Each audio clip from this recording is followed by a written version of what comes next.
of the video on timelines and how shifting timelines is always going to be a calibration of where you are vibrationally and also in alignment with divine's expression for your highest growth. So you never have to worry about losing a job or some sort of disaster blowing up in your life or losing somebody, because again, anytime that happens, it is truly a catalyst for your highest growth potential. And knowing this, you can trust in the universe in all things that are happening. They may not make sense in the moment, but it is always done truly with your highest growth potential in mind.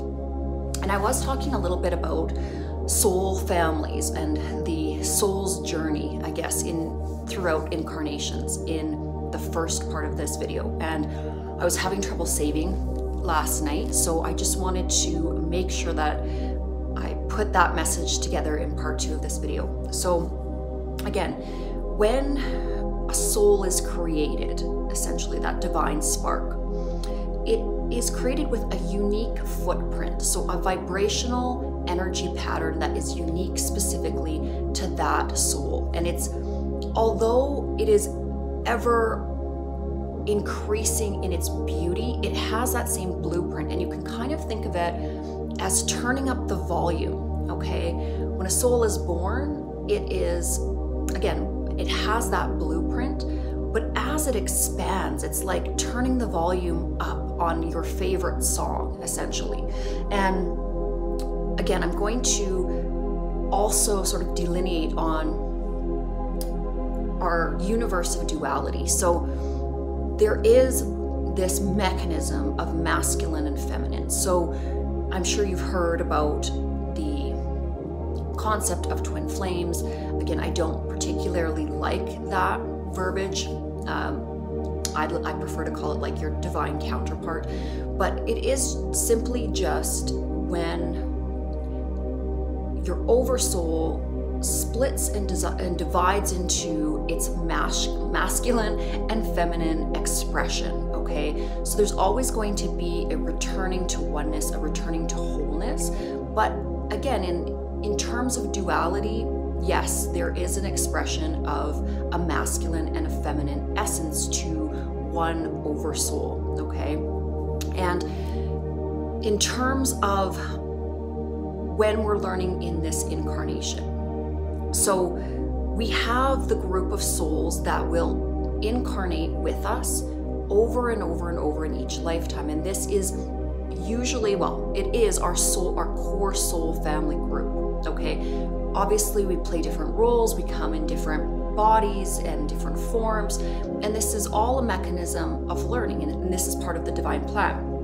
And like I was saying in the previous video, there's also sort of like the second cousins and the, sort of that tier of your soul family that are a little bit, they're a little bit more different than your core soul family's frequency. And your core soul family, their frequency and their blueprint is very close to your own. That's why you incarnate as a group, as a grouping of souls in almost each and every incarnation. Now, there are times when you will incarnate and you really won't kind of coalesce with your soul family until later in the incarnation, or not at all. And if your soul chooses this type of path, this sort of solitary incarnation, it can be very, very powerful for one soul's growth. It can be very difficult. Okay, it can be a very challenging lifetime, but it has huge implications in terms of learning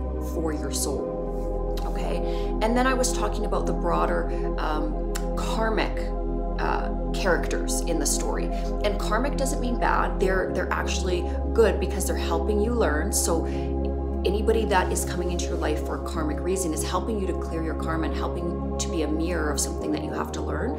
So again, I really want to teach this back to timelines, and when things leave and when things come into our lives as well, there's always divine timing. So back to what I was talking about with my own health, when everything of any substance, even my own constitution, my own health, my own dexterity, the ability to walk and talk and swallow my food and those kind of things, when they left, it was divinely orchestrated, because it was a strong catalyst for me to really surrender everything about my egoic self. You know, I didn't have my home, I didn't have my car, I didn't have my health, I didn't have my family, I didn't have any semblance of purpose in my life, because I couldn't, my body physically couldn't. And I had to also surrender the idea of the three-dimensional world and needing a body. And I had to trust in something outside of all of this, like, you know, my Earth's incarnation. And there was absolutely something there. And I think that was the most surprising thing for me, was what a powerful force was there when everything else fell away. And I was in that quietness, when I was in that peaceful surrender of letting go of being alive, essentially, like organically alive. And it was also when this energy rushed in that was the most powerful, the most unconditional loving energy.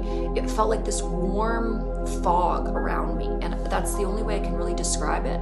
But it was transcendent. I still cannot even put it into words what it was, other than I could say it was God. That was the only thing that I could articulate it as. And so it gave me this deep understanding that everything is always happening for my highest good, and that even if I can't lean on my linear thinking for understanding. I cannot lean on my human egoic mind. I can't even lean on logic in terms of understanding, because everything that I've experienced in that particular portion of my life defied all logic.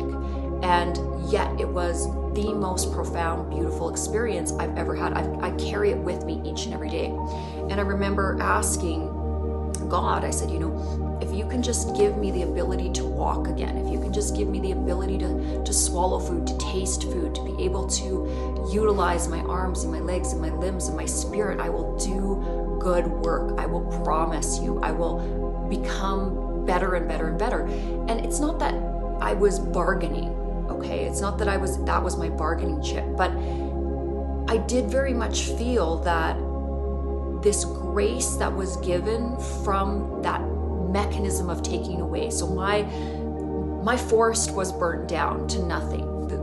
My ego was completely demolished. And I knew if I could reassemble whatever I was in this organic body, that I would do and walk a path that I was very proud of, and that I would always have the remembrance of this experience living inside me for the entirety of this incarnation and beyond. It was just such a powerful experience. So really why I'm making this video is I really want to remind you that even if you're going through the loss of everything, that if you can start to reach out to that force that is beyond our physical knowing of our matter-based thinking, our logic, and you can rest in that energy and start to connect in that energy, it is the most beautiful, unconditional love you will ever experience.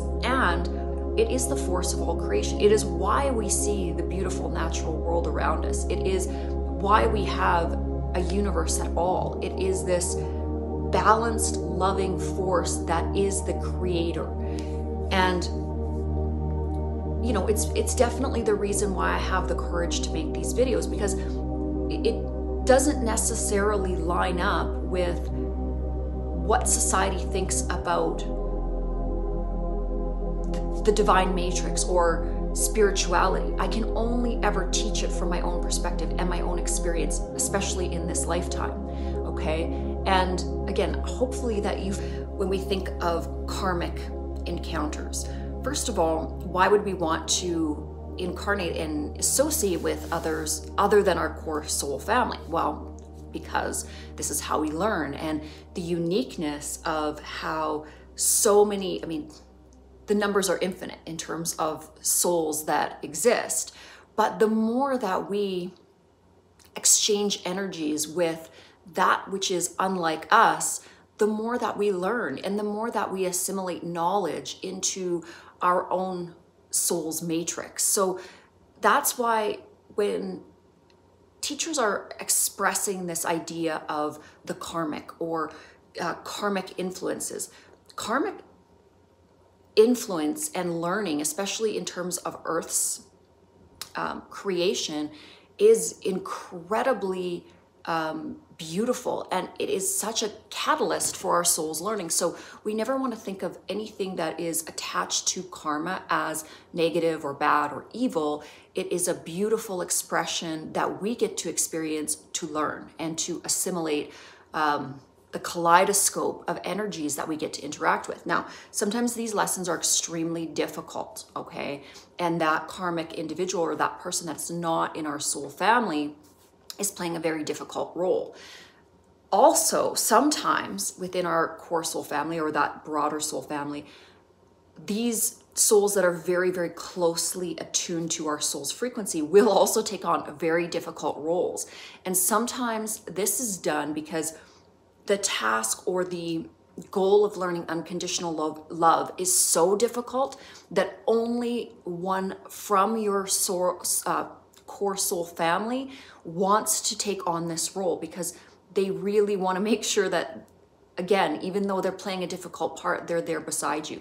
So this is why, again, we don't see behind the veil. We don't really understand all of the workings behind the divine matrix. So we need to trust, we need to walk in faith. We need to understand that even in the depths of our despair, that there is a reason for it. And I want to give an example, because there's been periods of time in my life where I was extremely sick, very, very sick, and very alone and going through those illnesses by myself. So, you know, my body just completely failing me and just not having any strength, you know, being down to 80 pounds, not being able to eat, those kind of things. And because I was also alone in those periods of time, not each and every time, but, you know, one specific time that I'm thinking about, I really didn't understand how something so cruel could be experienced in a human lifetime. And